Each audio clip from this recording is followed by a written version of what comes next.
Un saludo para todos nuestros apreciados hermanos, familia de Templo Belén, nuestra casa de pan. Estamos aquí otra vez, como siempre, procurando compartir la palabra del Señor, sentados alrededor de ella, esperando que, como siempre, nos traiga bendición. Recuerde que todo este estudio que estamos trayendo cada miércoles, cada fin de semana, puede ser y debe ser compartido con sus amigos, familiares, con aquellos que quieran crecer en el Señor. Mientras tanto, nosotros maduramos en la fe, pero otros pueden empezar a caminar con nuestro Padre Dios. Padre, gracias porque estás con nosotros, nos bendices, nos ayudas, nos levantas, nos restauras. Ponemos todas las cosas en tus manos, Señor. Los asuntos espirituales en primer lugar, que necesitamos madurar y crecer en la fe. Te pedimos también que nos ayudes en aquellos aspectos emocionales, donde a veces somos traicionados precisamente porque controlarnos no es fácil. Ayúdanos con la parte física. Señor, nos enfermamos, somos vulnerables, pero tú eres un Dios sanador, el mismo ayer y hoy por los siglos. Por eso sana y restaura a todos aquellos que están enfermos. Ayúdanos a ser buenos administradores de todo lo que nos has dado. Nuestros recursos intelectuales, por ejemplo. Nuestros dones y talentos. Nuestra economía, el recurso económico que tenemos, oh Dios, debe ser administrado conforme tú lo deseas y lo pides. Guíanos y ayúdanos. En el nombre de Cristo Jesús, lo pedimos y lo creemos, oh Dios. Amén. Muy bien, queremos estar sintonizados con las realidades que hoy se están manejando alrededor nuestro. ¿Por qué no oramos en nuestra oración misionera por el pueblo venezolano? Allí hay comunidades indígenas por montones que necesitan conocer del Señor. Y toda esta situación que está sucediendo, pues, hace que se complique más la convivencia. Nosotros como creyentes buscamos la paz, no queremos la guerra. Y le pedimos a Dios que actúe soberanamente y de la manera que Él lo sabe hacer. Padre Santo, nos unimos con el pueblo venezolano, Señor, porque hay comunidades indígenas que necesitan escucharte y escuchar del mensaje que tú tienes para ellos, y es la iglesia la que lo comparte. Tenemos misioneros que están trabajando en medio de ellos, y también tenemos misioneros venezolanos que quieren ir a cualquier lugar del mundo, pero las circunstancias económicas, políticas, sociales que están ocurriendo hacen más compleja la salida. Te pedimos que les fortalezcas y les ayudes. Intercedemos por ellos porque son hermanos nuestros y también quieren predicar el evangelio desde su tierra hasta lo último de la tierra. Señor, queremos llegar a estas comunidades indígenas con el evangelio, que las iglesias sean fuertes, que crezcan y que mantengan la fe, Señor. Gracias, Señor, porque sabemos que es tu palabra precisamente la que puede traer paz, tranquilidad y una verdadera reforma, la del corazón, a una sociedad tan necesitada. No solamente como Venezuela, nosotros necesitamos, el mundo necesita. Lo pedimos y lo creemos en Cristo Jesús. Amén. Muy bien, como siempre queremos estudiar la Escritura de la mejor manera posible, y hay una historia que precisamente nos ayuda a entender de mejor manera cómo debemos de caminar. Somos creyentes, tenemos la palabra de Dios, la dirección del Espíritu Santo, tenemos a otros hermanos alrededor nuestro. Pero, ¿qué hacer en situaciones donde las condiciones no son fáciles? Lo que está ocurriendo en Venezuela es muy complejo, pero también pasan cosas así en nuestras vidas. Y a veces queremos orar y pedir al Señor que nos ayude, pero otras veces nos da un arranque de actuar. ¿Cómo balancear esto de orar y actuar? Y hay una historia precisamente de liberación. La historia del pueblo de Israel en el libro de Éxodo, capítulo 14, versículos 15 al 31. Leamos. Luego el Señor le dijo a Moisés: ¿por qué clamas a mí? Dile al pueblo que se ponga en marcha. Toma tu vara y extiende la mano sobre el mar. Divide las aguas para que los israelitas puedan pasar por el medio del mar pisando tierra seca. Yo endureceré el corazón de los egipcios y se lanzarán contra los israelitas. La grandeza de mi gloria se manifestará por medio del faraón y de su ejército, sus carros de guerra y sus conductores. Cuando mi gloria se exhiba por medio de ellos, todo Egipto verá mi gloria y sabrán que yo soy el Señor. Entonces el ángel de Dios que iba al frente del pueblo de Israel se trasladó hacia atrás del campamento. La columna de nube también se cambió de lugar y pasó a estar detrás de ellos. La nube se puso entre los egipcios y el campamento de los israelitas, y al atardecer la nube se convirtió en fuego e iluminó la noche. Pero los egipcios y los israelitas no se acercaron unos a otros en toda la noche. Luego Moisés extendió la mano sobre el mar, y el Señor abrió un camino a través de las aguas mediante un fuerte viento oriental. El viento sopló durante toda la noche y transformó el lecho del mar en tierra seca.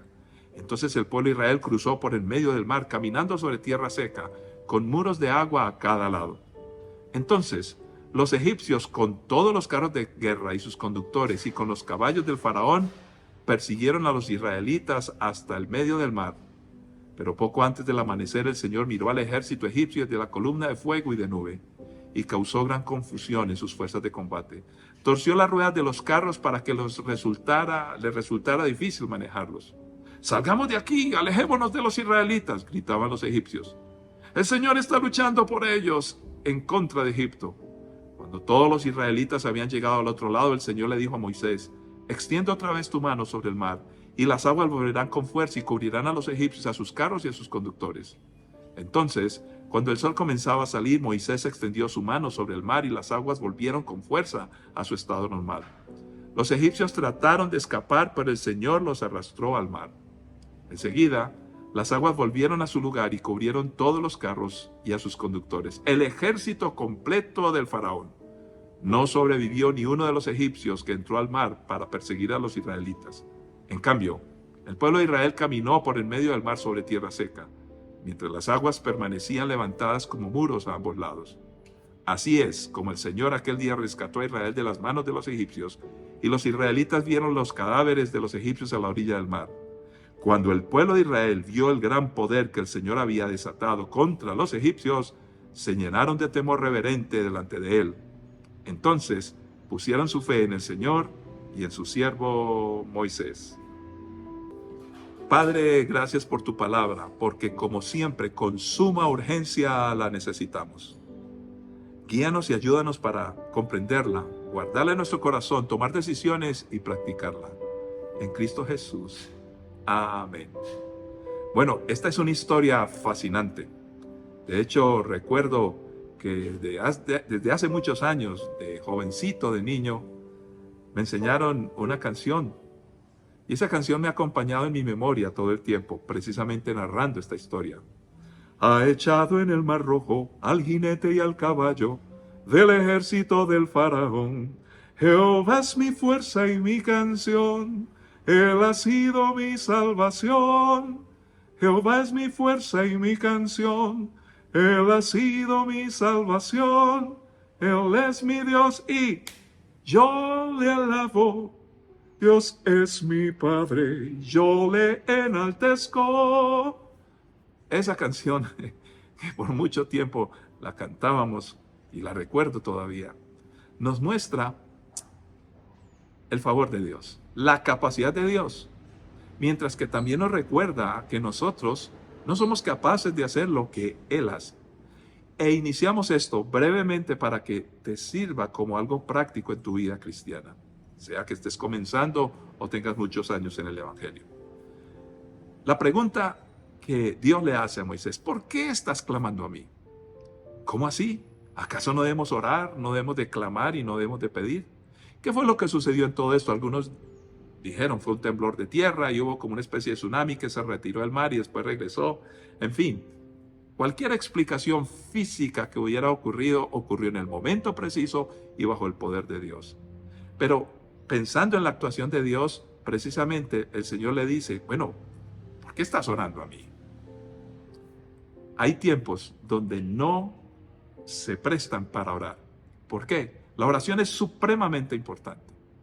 Pero hay momentos donde tenemos que actuar porque Dios ha hablado y nos ha dado instrucción. Y no debemos de confundir esas dos etapas.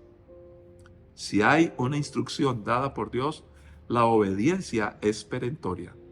No debemos estar clamando al Señor y allí entrando en ayuno y orar. Claro que hay que hacerlo muchas veces, pero si Dios ya habló, es tiempo de actuar. Todo tiene su tiempo, como dice la palabra. Ahora, hablemos de diferenciación. Lo que me toca a mí es diferente a lo que Dios hace. Y por razones muy sencillas, miremos un texto básico. El versículo 21 dice: luego Moisés extendió la mano sobre el mar y el Señor abrió un camino a través de las aguas mediante un fuerte viento oriental. Por supuesto que esta apertura, cuando se separa el mar y queda la tierra en seco, era algo que Moisés jamás podría haber hecho. El ser humano hoy es capaz de controlar el agua por un poquito de tiempo, pero toma demasiado tiempo con mucha maquinaria y no sería nada práctico. El hombre no puede hacer lo que Dios hace. Pero ¿qué podía hacer Moisés?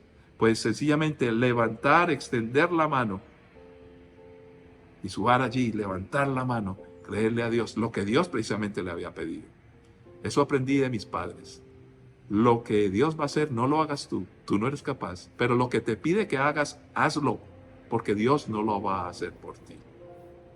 Cuando el pueblo de Israel vio el gran poder que se había desatado, entonces tuvieron temor reverente al Señor.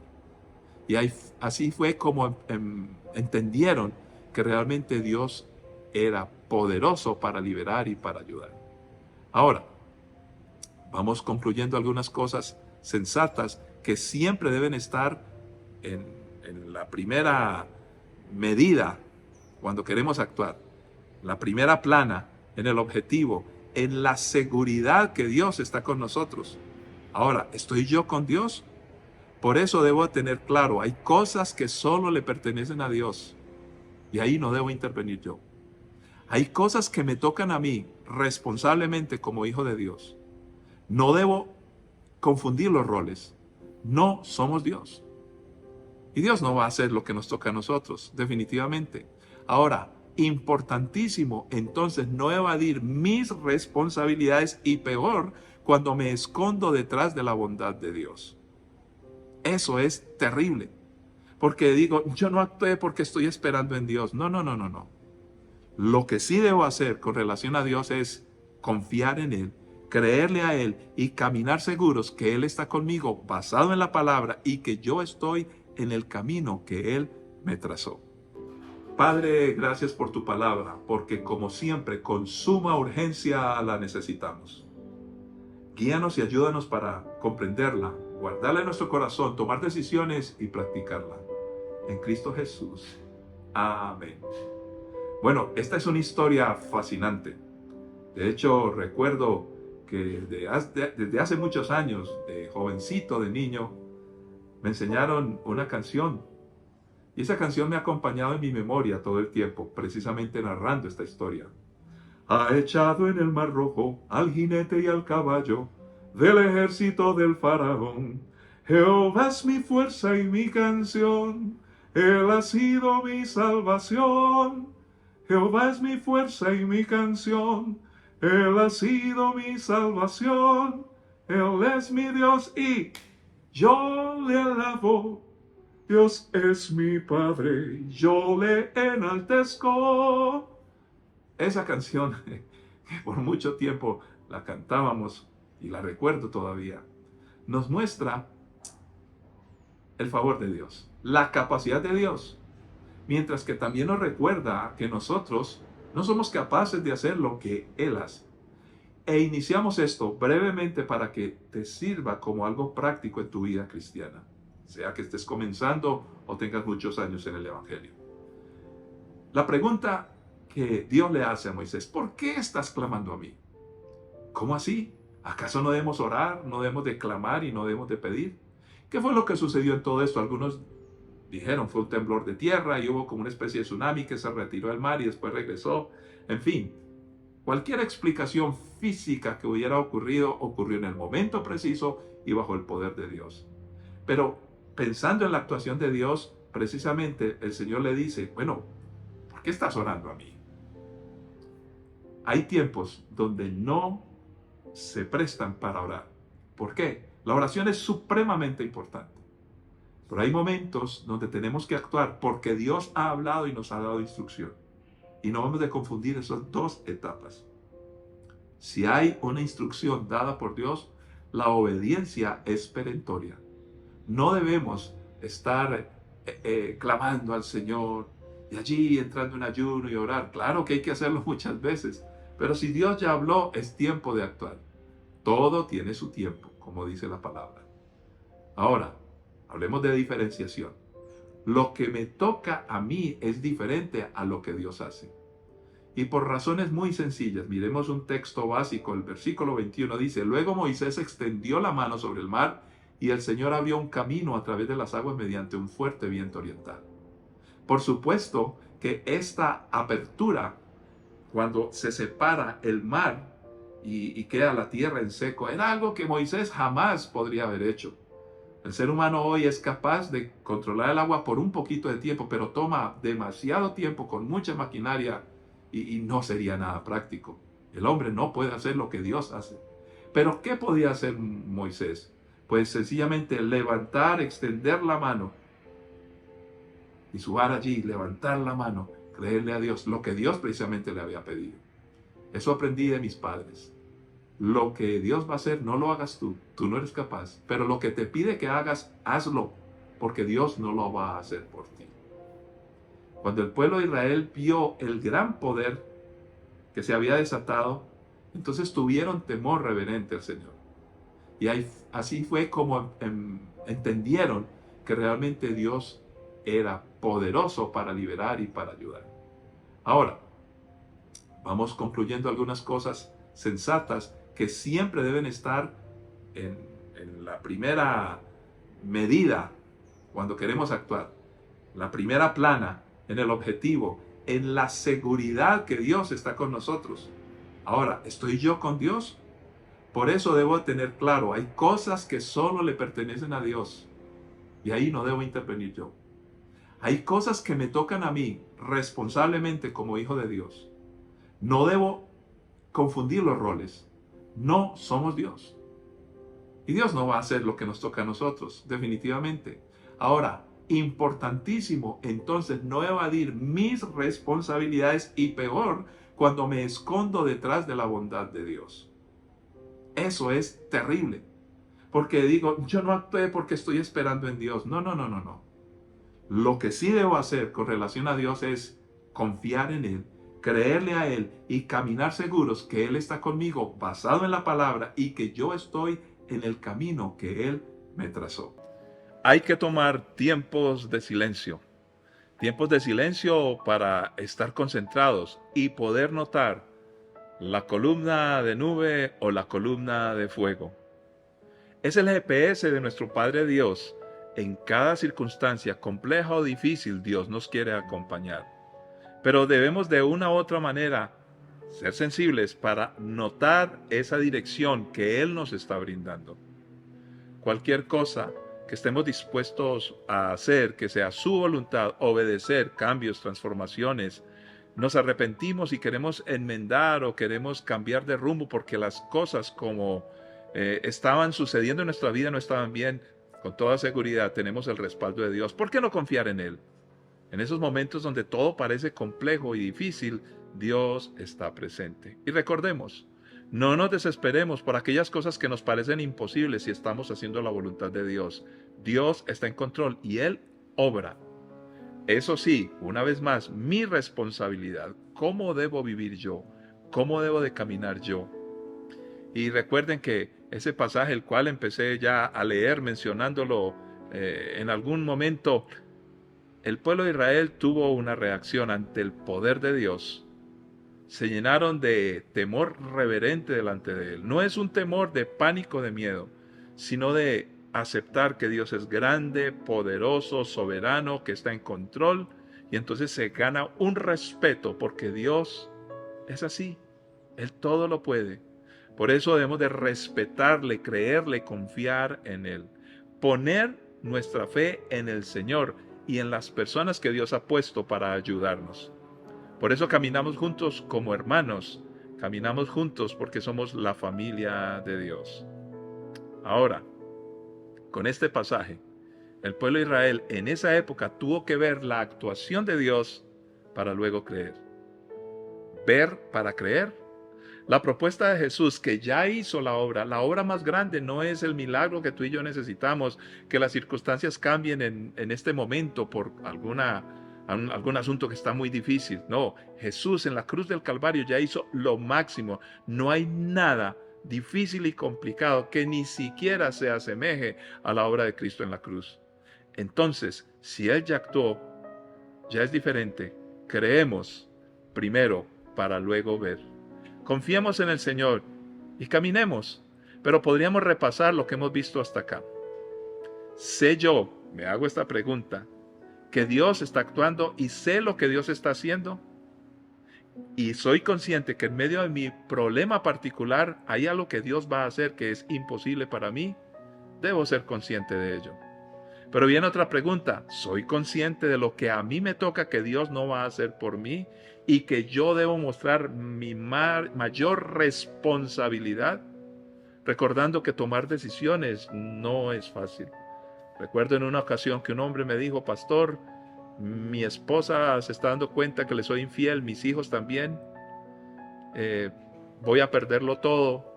Yo le dije: bueno, pero ¿y qué pasa? Pastor, aconséjeme. ¿Qué quieres tú?, le pregunté yo. ¿Qué crees que es mejor, seguir con esta mujer que no es tu esposa o seguir con tu esposa y tus hijos? Y me decía: pastor, yo amo mi familia, amo a mi esposa, a mis hijos, pero es que no soy capaz de dejarle. Yo le digo: bueno, pero entonces, ¿qué crees tú que debes hacer? Porque él me decía: estoy muy confundido.